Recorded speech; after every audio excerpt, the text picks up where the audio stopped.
বন্ধুরা দেখেছেন, এটা হচ্ছে আমার গন্ধরাজ লেবুর গাছ। আমার দুটো লেবু গাছ আছে, একটা কাগজি লেবু, একটা গন্ধরাজ লেবু। কাগজি লেবুর গাছে এবছর সেরকম ফলন হয়নি, ওটা অনেক পুরানো গাছ, কিন্তু গন্ধরাজ লেবুটা আমার আজকে 2 বছরের গাছ। এটা এই জুলাই মাসের শুরুর দিকে আমি শুধু মিক্সড সার দিয়ে রেখে দিয়েছিলাম মাটিতে পরিমাণ মতো। তো তাতে দেখি বৃষ্টি পড়ার পর দেখলাম ফুলে ছেয়ে গেল, আর তারপরে ফুলগুলো ফলে পরিণত হলো, এবং গাছ এত ফল হয়েছে, এত লেবু হয়েছে যে গাছের ডাল বেঁধে রাখতে হচ্ছে আমার যাতে ভেঙে না পড়ে যায়। তো লেবু গাছের বেসিক্যালি আপনাকে সেরকমভাবে কিছুই খুব একটা যত্ন করতে হয় না, শুধু মিক্সড সারটা একটু সময় মতন দেবেন।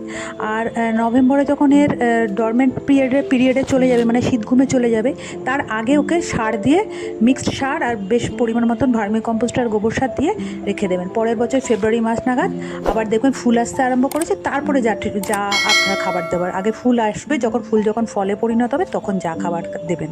তো এই হচ্ছে সাধারণ লেবুর পরিচর্যা। দেখাবে অনেক